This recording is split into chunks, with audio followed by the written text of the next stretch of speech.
Ladies and gentlemen, dear friends, I'm just going to reflect about this political moment, because I think it's a very interesting moment by a lot of reasons. So I'll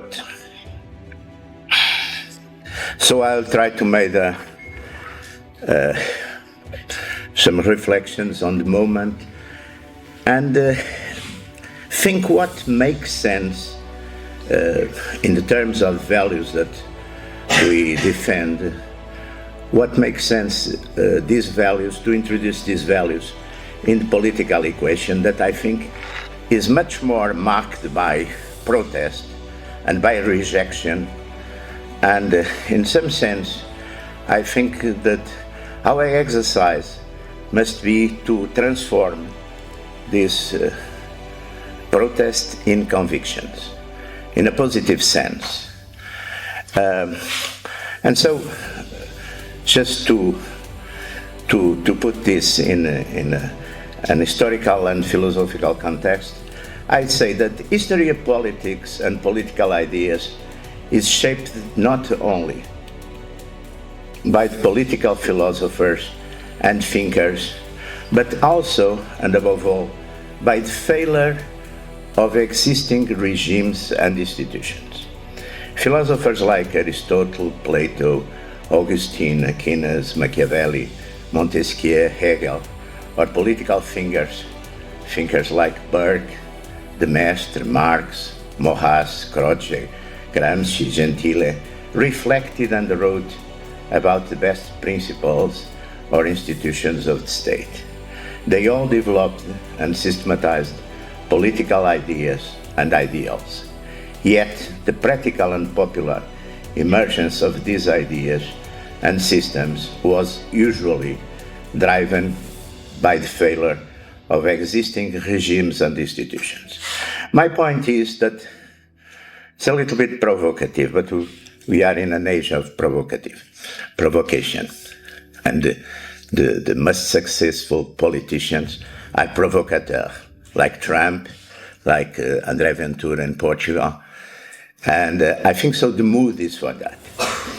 My idea, my provocative idea, is that the most part of people do not care if the political regime is an absolute monarchy, is a social democratic republic, is a liberal system, if they see that there is security in streets, the country is respected, they have expectations in life to improve their lives and the lives of their children, and they really not care a lot about the political system.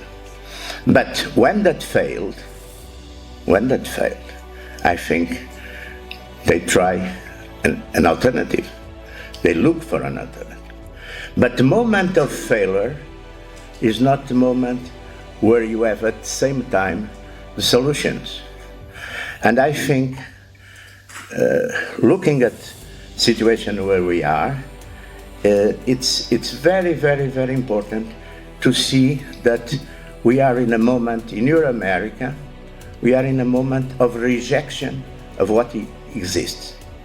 Like, for example, the international liberal order, for example, that only some people in Europe still persist to maintain and have the illusion that it still exists. So the importance of groups, of movements, of the cultural side of the equation, of the cultural battle, or the battle of ideas, and of course there was lots of people that spoke about that before Gramsci, but well, normally you quote Gramsci about this.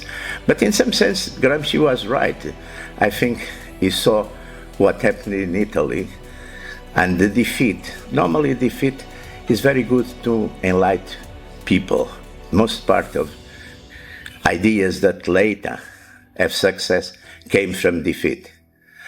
You saw, for example, in America, it was after the defeat of Goldwater, that was people like Ed Filner, for example, in the Heritage Foundation. All these people were involved very young in Goldwater campaign. And the defeat of Goldwater opened their eyes for the importance, for example, of alternative ideas. And I think we are in this time. So it's important to keep this in mind, because today, in Euro-America, we have a clear illustration of this dynamic. After the end of Cold War, under the Clinton administration, the neoconservatives' obsession with exporting partisan democracy and a liberalized global economy led to the relocation of industries from the United States and Western Europe in places like Asia and Mexico and that sort of places. So this shift triggered deindustrialization in the West, along with a decline of income and living standards, not only in the remaining labor classes, but also in the middle classes. Meanwhile, the wealthiest 2 or 3%, the very, very, very rich, multiplied their fortunes. At the same time, the uncritical faith of political, bureaucratic, financial, and managerial elites in globalism deepened the social divide between the haves and the have-nots across Europe and in part of the United States, most visibly in the regions known as the Rust Belt. In this sense, I think it's very curious because in the 20th century, we have a lot of literary dystopias, as you know. The first one maybe was We of Zamyatin. It was written practically in the early 20s. Zamyatin was a Russian engineer that participated in Bolshevik Revolution, and immediately, practically after, he wrote a very interesting dystopia where every people in that society, they do the same every day. They live in transparent houses that only were allowed to close for 2 hours or 3 hours a week for having what we can say intimate relations, the couples, I guess. And otherwise they were totally controlled by the state, by power. Of course, you know very well the 1984 of Orwell. But these dystopias, I think, are no more describing our societies. But there's one that I think describes very well our societies, that is Brave New World of Huxley, where, as you know, they had classes genetically constructed, the alphas, and all the others were serving the alphas. And I think today we live in a kind of society like that, because it's not genetically determined, but you have the alphas that are these financial elites of the Europe and United States, and you have the betas, the beta alphas, that are the politicians serving them, and you have the rest of the people. It's why you see what they call the extreme right or national populists or that sort of things that they use in a sense, in a very negative sense. You see these people voting in alternative forces that sometimes it's very curious, the kind of leaders that are emerging. Donald Trump or Silvio Berlusconi, that was maybe the first one. Silvio Berlusconi and Donald Trump, both of them, it's very curious because they were businessmen that only after 60, after they have 60, they entered politics, and they enter in the same provocative way, and they have success. The other day I was speaking with someone, a friend of my family, she was saying terrible things about Donald Trump. And I said, well, if you think so, you have to think what kind of world you built where the most oldest republic in the world elected Donald Trump twice. That's the point. That's the point. So my sense is that in this moment we have this kind of, I'd say, protest. People do not, but they, and this is the important point, but they are against, but they don't know exactly what values to build alternative. And that, I think, is our job and all the people, giving them this kind of alternative values. Well, this is deindustrialization that I think is the most important reason for this protest. It started, of course, in the 70s, but it accelerated in the end of the Cold War, when a prospect of a borderless global market became feasible. Industries and investment capital began shifting towards Asia, where wages and labor protections were far lower than in the United States and Europe. Some countries were still able to preserve their industrial base, like Germany, but even Germany, nowadays, recent events show a marked decline in the industrial sector, especially in the automotive industry, alongside with the rise in support for the anti-system party Alternative for Germany. Some surveys even place the AfD as the country's leading political party. This occurred despite persistent media descriptions of the party as neo-Nazi and the Office for Protection of Constitution label it as far-right, and the ongoing public debates are about whether the party should or not be legally banned.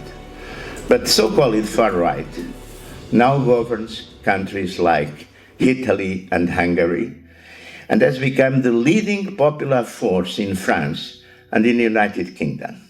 The same trend in the United States, where Donald Trump, perhaps one of the left's and mainstream media and commentariat most stated political figures, was re-elected in November 24, winning both the Electoral College and popular vote. This rise of national conservative and populist right-wing movements lies, I think, in the liberal left and neocon policies for the past 30 years. Despite their difference and sometimes contradictory ideological goals, these policies have produced a world in which the remaining working classes and even the middle classes are experiencing severe decline in income and status. It is also a world in which, under the banner of globalism, chaotic illegal immigration has unfolded across the West. At the same time, wokeism, the delirious social and personal experimentalism based in the latest creations of rebranched French post-Marxist theorists, has come and dominated the cultural and academic establishment in the United States and now seeks to extend its influence into Europe with the agreement and complicity of the European Commission. It is in response to these negative values and anti-values, these so-called new human rights, that ordinary people are increasingly voting for nationalist and populist parties and movements. This shift represents an act of resistance and protest, which the political establishment now seeks to counter by shaping media narratives, often through hate campaigns and misinformation, The shameful and widely criticized BBC editing of Donald Trump's speech is a good example. When such tactics fail, the system turns to the manipulation of legal and institutional mechanisms that attempt to influence political decisions by judicial processes or to cancel elections, as it occurred in Romania, or legal proceedings to push political figures out, such as the case against Marine Le Pen, intended to remove her from running in the 2027 elections. These reactions from the establishment are to be expected and likely to escalate as the right grows in polls and electoral support. Physical elimination is not excluded. Donald Trump escaped, but not so Charkirk. It is a cultural war. And in this cultural war, our duty is now, above all, to transform the current feelings of protest and dissatisfaction into a positive and affirmative creed grounded in the enduring values. And the timeless values are God, country, family, and freedom seem to have now to be now more modern and valid than ever. God has a transcendent sense of life. Country is fundamental political community. Family, traditional family, as cornerstone of society. And freedom as dignity of human person, coupled with free economic initiative tempered by social justice. For the first time in many decades, in the West, the excesses of the opponents have opened an opportunity to build democratically, by the people and for the people, a new and better world. Even if our long-time doubts about popular vote of some of us and partisan politics are difficult to overcome, we must not miss this historical chance. Thank you.